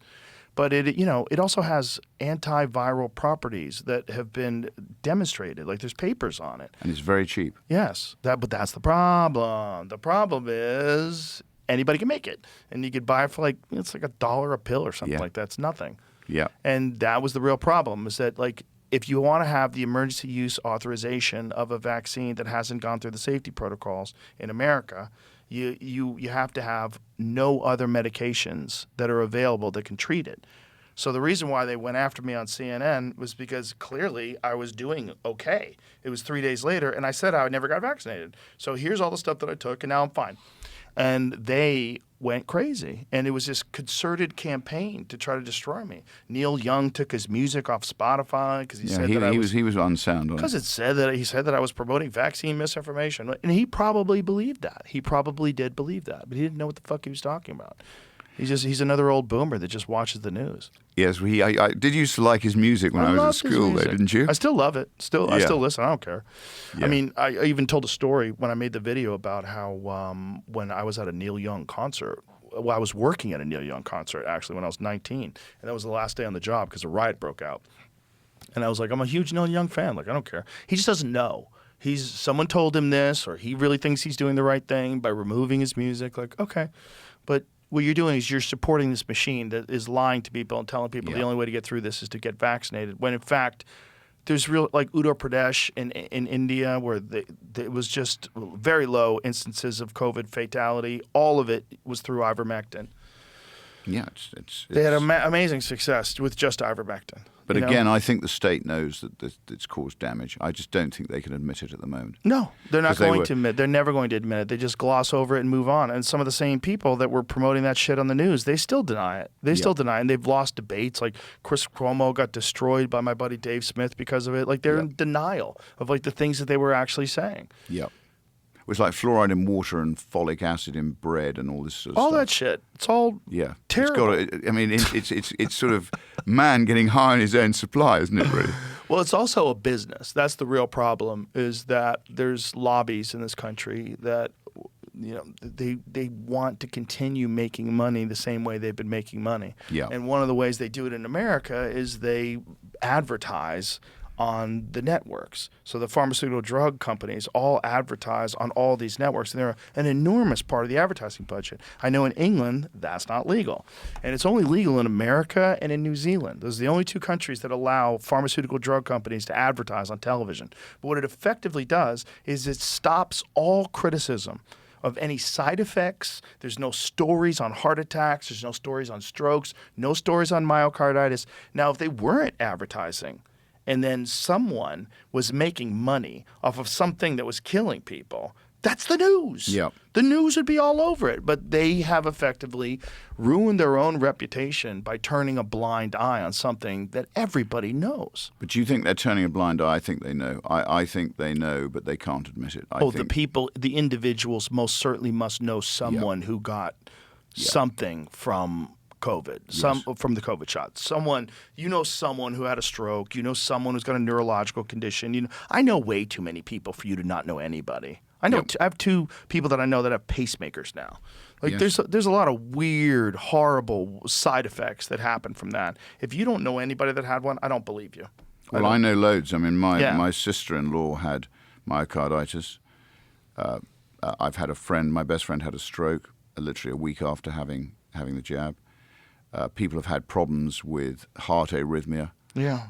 All sorts of stuff. And there's been some issues with blood too. Yeah. So look, I think, as usual, money probably goes to the root of it, Joe. Absolutely. And we had something in the Britain called the nudge team, which basically was, how the government thought that was okay. It's a bit like when I was in football, people were hacking my phone and thought that was okay. But with the nudge team, it was to nudge people into accepting the lockdown. And it was effectively very clever manipulation of the population. So look, you can't believe that the state thinks that's okay, but they did. They did. Yeah, they did, and they did it in America depending on which city you were in, to various extents, varying extents. California was bad. It was real bad. I mean, they closed down all the comedy clubs. They lost 70% of all their restaurants in Los Angeles. I mean, it's crazy. Yeah, a great place to live, California, though. What's that? It's a great place to live, it's California. Beautiful. That's why people still tolerate it. I mean, if California had the weather of Seattle, it would be empty. It would, yes. You know what I mean? It's like the reason why people are still there is because, God, it's so amazing. And there's so many cool people there, and it's so nice, and the weather's incredible, and the views. And you could be at the ocean, and then 2 hours later, you're in the mountains. I mean, it's an amazing place. It's an amazing place. I went Filled there. with dumbasses. Yeah, it was socialist, Joe. Unfortunately, it's been permeated to socialism. That and grifters pretending to be socialists. They're essentially those people with the wolf, with the sheep wrapped around them. That's a large society. Yeah, that's a large portion of the government in Los Angeles and a large portion of the government in California in general. And the way you know this is how wealthy those fucking people are, and how it doesn't make sense how they're so wealthy. You're making how much a year, and you're worth how much? Crime. Yeah, crime. They're doing crime. Well, one of the things that happened very recently is they just announced that the governor of California, one of the people on his staff had been wearing a wire for over a year. Did you see that story, Jamie? What's that? I don't know what they got. Well, no, I don't know what they got either. But this lady had been, see if you can find it, what it says. But she had been wearing a wire. She's working for the Gavin Newsom organization. Yeah. And she was working for the administration, and she was wearing a wire for the FBI because they had been investigating him and this was during the Biden administration they started this. So they started this in 2024. If they're investigating him, it must be like they must know that some real shit is going down. FBI infiltrated Gavin Newsom's inner circle by convincing governor's ally to wear a wire. Yeah. Not good. Not good. But I think it's the same in Chicago. You've got some pretty bad spots. San Francisco, I think, is not good. It's a lot of people that are profiting off of this idea that, the government should be taking care of everybody and you should be making all this money from taxes. And then, California spent $24 billion on the homeless, and it just got worse. It is now it's an industry. So now you have this taking care of the homeless is now an industry. And there's people on the homeless industry board that are making hundreds of thousands of dollars a year. And it's like, what are we doing? Well, it's the same with compliance. It's the same with, as you say, DEI. Yeah. There's a whole industry in the UK of people making vast amounts of money on, compliance, DEI. Yeah. Basically wealth creation, yes. which ultimately strips personal responsibility and tries to imbue everybody with a very sort of malign philosophy, which is very damaging to the under the guise of being inclusive. Correct. And also, you're getting wealthy. How many people from these nonprofits are getting enormously wealthy? Like, this is insane. And that was one of the things that USAID clearly uncovered. I mean, I don't know if you've ever seen Mike Benz and some of his takes on it. Yeah. It was shocking. I couldn't believe it. There's so many hours of it. It's almost like there's too much information to digest. I could listen to like an hour of it. I was like, I got to stop because I just don't know when this ends. I'm not even absorbing this. I'm just so flabbergasted by the extent of the corruption and the amount of money that's been gone to fraud and possibly waste over the years is just staggering. But it also went all over the world, didn't it? Oh, yeah. It was a philosophy, a poor philosophy that was being exported to other countries, and particularly to Britain. I mean, we have a presenter called Rory Stewart. His wife was being funded by some of this stuff, which got shut down. Did they shut the whole thing down? Or They shut USA Did they leave a down. remnant of it? I don't know exactly how much they've left, but essentially it's been shut down. Of course, if there was ever a Democrat that got elected president in 2028, it would probably start that bitch right back up, open the borders right back up, business as usual. That would not be good, Jay. No, it seems like there was a desire to move people into blue states and then eventually get them on social assistance and then get them to become citizens, and then you have guaranteed voters because you want to continue this, right? You want to continue living like this? Well, this is the way. And then you would just completely take over the presidential elections. And I think they were trying to do that. This is Elon's perspective, and I think he's right. And, he's obviously much more aware of the problem in terms of, like, the extent that USAID was involved and these nonprofits and NGOs were involved. It seems like there was a concerted effort to do this. And it's disturbing. But again, a lack of respect for taxpayer funds, which is what we have in the UK. I mean, we need your help. At the moment, at least you're making a stab at returning to some form of normality. For now, but if we don't fuck it, I mean, we might have fucked it up by going to Iran. I mean, this war is not something anybody that's conservative wanted. Most people don't want it, except supporters of Israel. They're the only people that seem to be thinking it's a good idea in this country. Most people are horrified by the idea because Trump was elected. One of the pillars that he stood for, apparently, was that he doesn't want any more wars. Well, I came out against it on the basis for us of realpolitik, which is it wasn't in the interests of the British nation. Right. And I think, again, most of these leaders should put the interests of their tax-paying public first. And there's only a reason to go to war if it's going to benefit you. Yeah. And it was difficult to see what the benefit was. Although I think Iran is a sort of malevolent state, and it is spreading very bad philosophy across. Obviously, you've got Hezbollah in Lebanon, and then we've got Hamas causing a problem.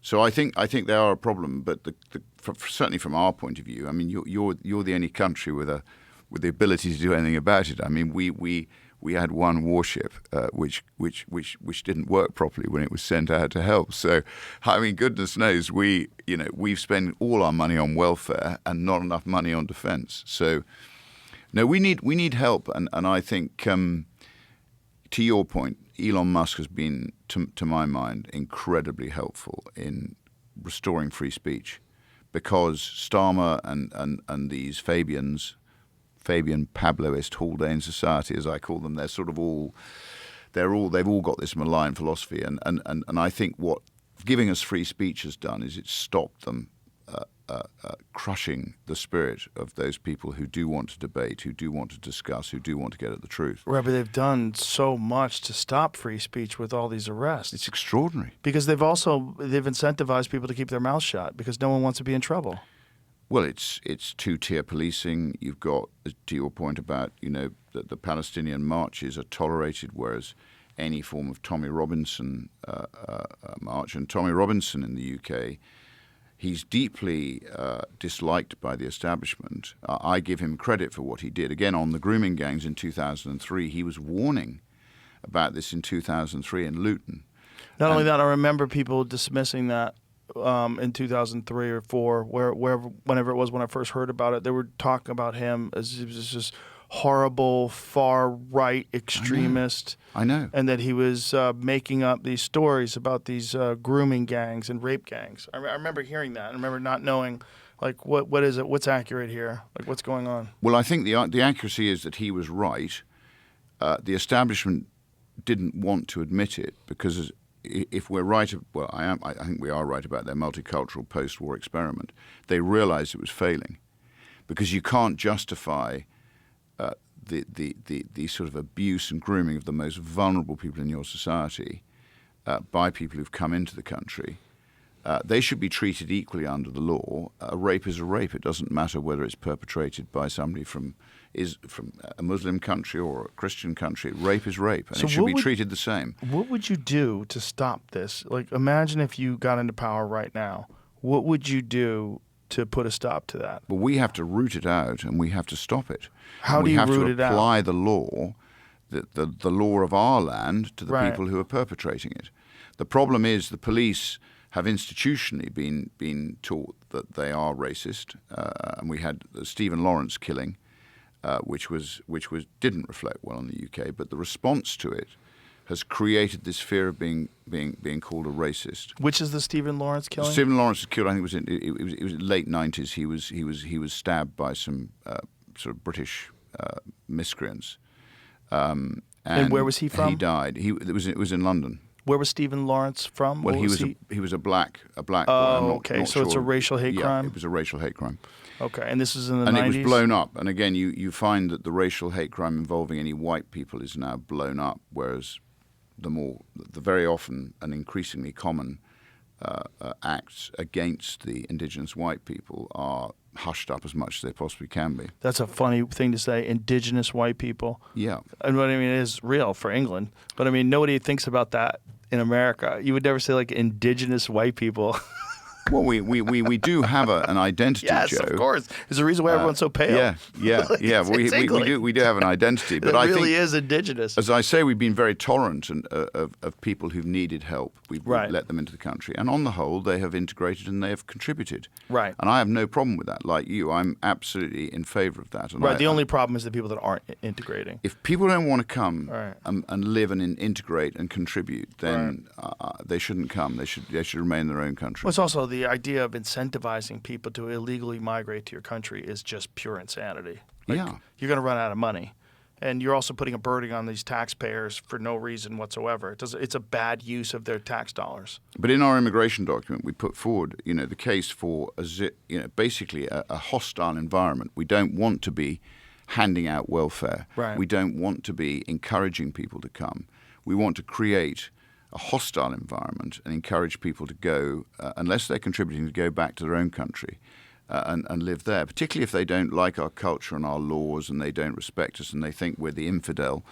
But do laws exist that would allow you to deport those people? Well, you'd have to repeal. So that's why it's so important we win an overall majority in Parliament by 29, because then we can repeal a lot of this legislation, which will then empower the nation state again. So this is the legislation that provides healthcare, dental, welfare, housing to This these is people. legislation largely passed by Tony Blair and his acolytes. And this was all just to encourage mass migration.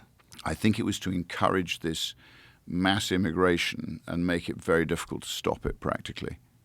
Interestingly, he's quite crafty because he came out the other day trying to distance himself from a lot of the things that he has actually created. So he's quite a canny old fox. And he looks a bit like Beelzebub these days. I mean, he's got this white hair and these piercing sort of eyes. I can't help look at him and think of evil. But look, so he ultimately, I think him and his team realized what they were doing. And it was all done through the law. You have to do in a country that believes in the rule of law. The only way to change it is through control of Parliament. So you have to do it top down through the parliamentary system so that you can repeal the laws and you can pass the laws you want to pass to empower the nation state. And at the same time, which we're doing, you need to start controlling local government as well, because local government's gone badly wrong. And a lot of the failures from the rape gang inquiry weren't just the national government. You had failure at local government as well. So are the local government willfully ignorant? Are they denying its existence? Are Well, they in the case- gaslighting people on it? yeah, in the case of Labour, that they've enabled it. I say I can't see how anybody can ever vote Labour again after they've read this report, because Labour has clearly enabled this, both at national level by denying what's been going on, and at local level where you have local government. And it happens mainly in Labour-controlled areas. You've got people denying completely that this has been happening, whereas we know it's happening. We have people like Sammy Woodhouse is a victim of it, who had a child by her rapist. So ultimately, local government has to be controlled from the bottom up, and we started that process. We won 9 out of 9 county council seats in Norfolk. So my constituency is on the coast in England, so it's a coastal constituency. Been very badly served by the post-war elite, so the fishermen in England have been sold down the river largely to the European fishermen as part of the membership of the EU. So Norfolk is a county on the east coast. It's got rich farmland, and farming's my passion. I love farming. It's my hobby, and I love it. So at the end of the day, we have to control local government and change it bottom up, and we have to then get control of national government and change it top down. I would imagine. And if we can do that, Joe, I truly think we can release the spirit of the British people, and I think they want it. But they've got to show to the ballot box that that's what they want. I'd imagine there's going to be an enormous amount of resistance to this kind of huge change. From organised crime, which I think we're now in the hands of, from a corrupt judiciary, from a police force that's gone wrong, from local government that's gone wrong, the NHS has gone wrong. Again, it's a state monopoly, and its original function, I think, has been subverted. So you've got everything. To your point, the education system is wrong. So there's a lot of change that needs to happen. But I think fundamentally, the electorate, you saw them in 2016 vote to take back their sovereignty. The government wrote a letter to all the households in the UK recommending they vote to remain in the European Union. This is David Cameron. But actually the British people didn't. They voted to leave. And they didn't do it, I think, for financial reasons. They did it because they wanted their country back. They wanted their sovereignty back. They wanted an accountable parliament in Westminster. And some of our problems emanate from the fact that Tony Blair's reforms have undermined our parliament. So our parliament is supposed to be omnipotent. It's supposed to be completely contain the elected representatives of the people. So parliament is supposed to be right at the top of the chain. But what's happened is it's been undermined by these quangos that Tony Blair set up, which has effectively created a life of their own, so the Supreme Court. And literally there are hundreds of these quangos that now employ unelected people. What is that word, quango? Well, quango is like a quasi-national government organisation. Okay.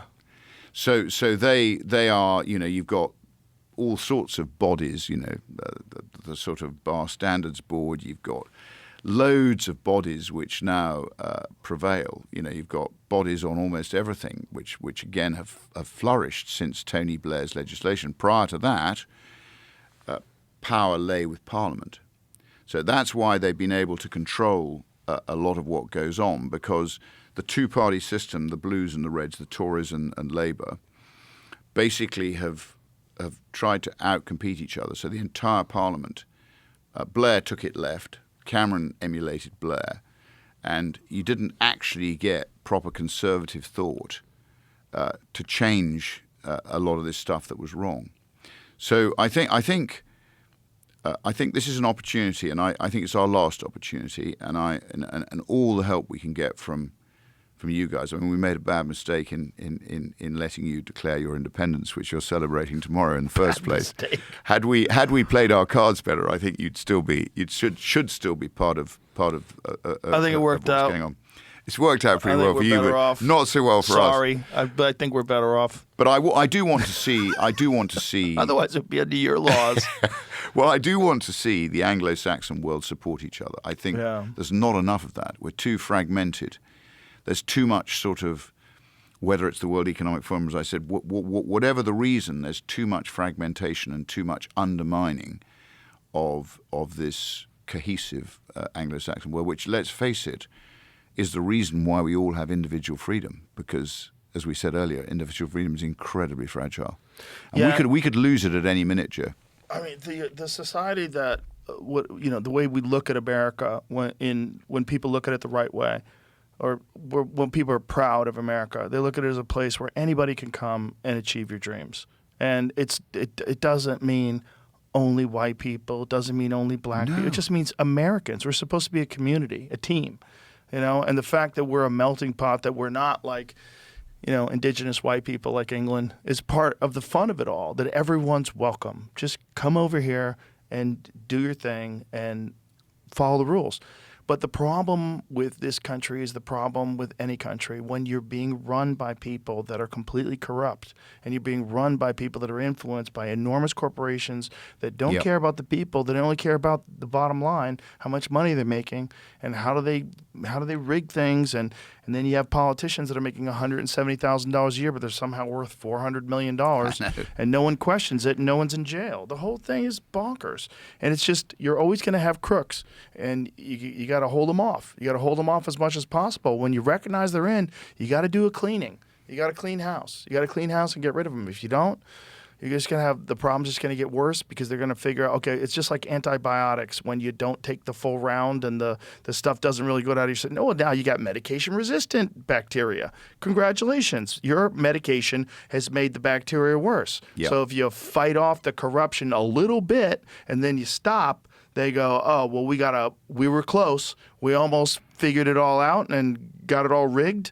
But now we got to make sure that we lock people down and have even more laws and even more restrictions. And well, you've summed up what we need to do in the UK very well. I mean, we are, I think, in the hands of organised crime. I think a lot of the institutions that we had previously have become rotten. I think it's the right way to recognize it too. It is. It's in the and to your point, we do need to now punish people who've let us down. Yeah, it's crime. It's really is crime, and to just pretend because it's been going on for so long and that it's business as usual that it's not a crime. Like, no, it's crime. It's crime. It's just somehow or another crime that's tolerated. Well, letting down people who've elected you and given their trust to you is a massive crime. It's not just letting down, betraying them. I mean, we have the same as you, but to a lesser extent, because you've obviously got far more wealth than us. But you see these officials who end up becoming rich, and you wonder how they do it. Yeah. And they're on salaries, and they're taxed heavily, and yet they always seem to flourish. They never seem to be short of money. So I look at our judiciary, which is again now a quango.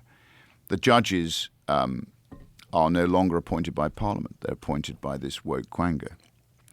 And I had an issue in Parliament. I challenged Parliament because, to the point where I've been saying we need to return power to Parliament, they have this body called the ICGS, Independent Complaint Grievance Scheme. And in Parliament we have this system called parliamentary privilege. So I can speak on the floor of the House and I can't be sued for libel. You can say whatever you want. That's the essence of free speech in the chamber of the Commons. Now this body has actually been expressly taken outside Parliament. And the case I had against them was they tried to say I caught them doing something I thought was wrong and I wanted to take them to court. They said, you can't take us to court because we're parliamentary privileged, even though it's not the chamber, it's not an MP speaking, it's got no MPs on this committee, it doesn't report to a parliamentary committee, and yet the judge found they had parliamentary privilege. Didn't address the questions. So this is how the elected assembly has been undermined. And this is what we have to return power to the elected representatives of the people. There's also another thing that Britain has done recently that's very disturbing, which is eliminate jury trials for a lot of They're crimes. trying to do that. Yeah. They're trying to do that. So it's not fit. It's not established yet. They haven't yet done it because there are still a few decent Labour MPs who fought against it. Oh, good.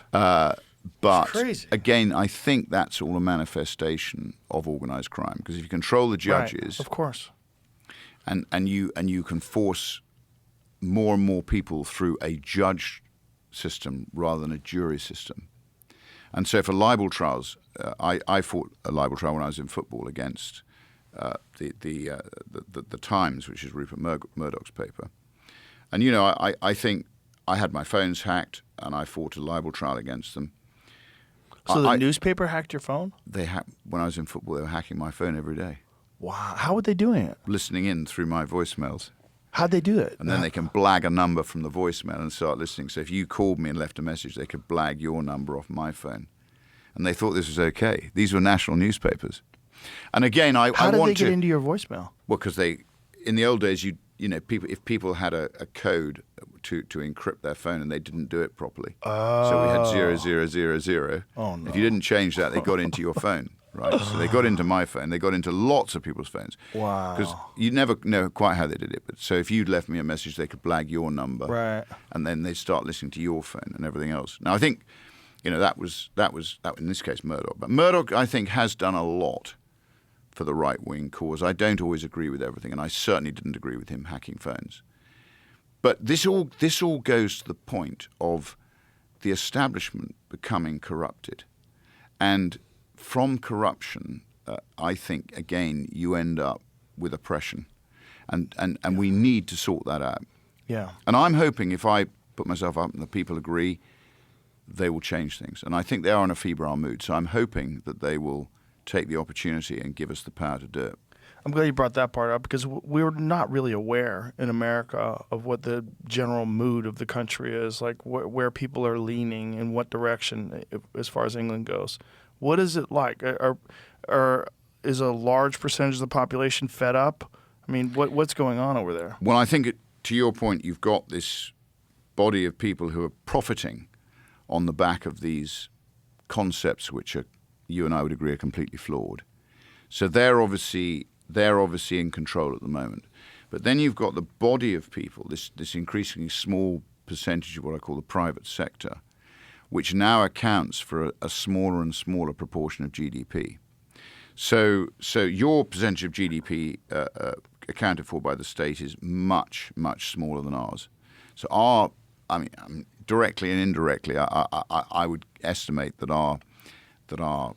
the share of government now in our economy is over 50% if you take the effect of these quangos and everything else.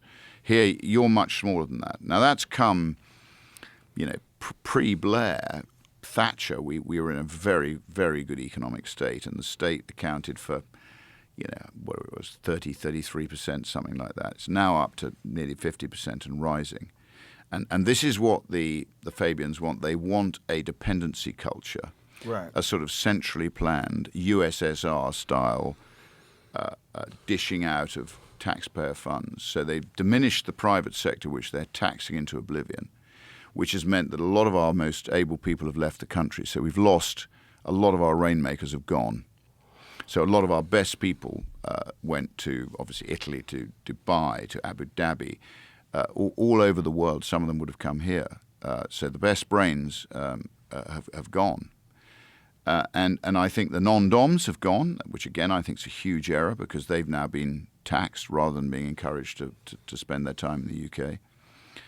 So we're being hollowed out by this socialist philosophy, which is creating damage to the private sector and empowering the public sector. Is there a large percentage of young people that are aware of this? Oh, the young people have. I've been incredibly impressed, and a lot of them support us. So they can see that we're trying, I think, to at least rebalance this. And until we get this right, it's going to be very difficult to sort their situation out. Now, there's no overnight fix these days, and I don't know. I don't think any of us know quite what effect AI is going to have on the employment market, on opportunities for young people. In many ways, if they've got a very good brain, they've got a huge opportunity to do very well and enrich themselves. But increasingly, it's fewer and fewer people. It's not like the Industrial Revolution where the majority of people had an increasing standard of living. It's going to be very interesting to see how we all cope with this incredibly fast-moving revolution, which is what it is, which is arguably going to create some incredibly rich people, and those people who haven't got the brain power will end up struggling. So it's hard to see how that's going to end. But that doesn't mean to say we want a state central planning everything. We know historically that doesn't work. And from that comes a sort of shutdown of thought and debate and free speech and all the things that you and I love. I mean, that to me, that's a country I want to live in. I don't want to live in a centrally planned mess. So we're in very uncertain times, but I'm optimistic that if you release the innate ability of people in Britain, in particular in this case, I think we can turn it round still. Can't guarantee it, but I'm pretty sure we can still turn it round. But it's got to happen now. If it doesn't happen now, it would have gone too far. Well, I certainly hope you can, because for America, when we see what's happening, particularly with the social media posts and the arrests, it's so disturbing for us. And then, of course, with the rape gang inquiry report was impossible to believe. It's impossible. So, we hope you guys turn it around. And when is your elections? We don't know, Joe. We've got this character, Andy Burnham, who Keir Starmer has stepped down, as you probably know. Yeah. And Andy Burnham, I call him the Ghostbuster. He is just a more user-friendly version of Keir Starmer. He's been the mayor of Manchester. He stood in a by-election recently where he was elected. And he's apparently going to be anointed as Prime Minister by the 20th of July. So this is a guy who, up until recently, wasn't even an elected politician. He's been a politician in the past.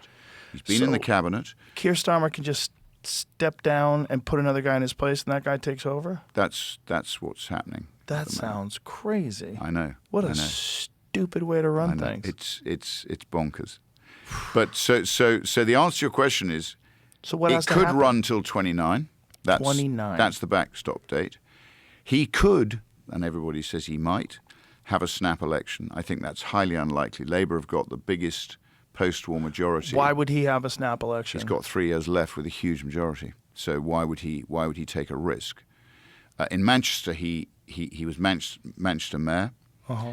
He's actually in the report, in the rape gang report. He's mentioned in the rape gang report for not doing enough in Manchester, which is a centre of rape gangs.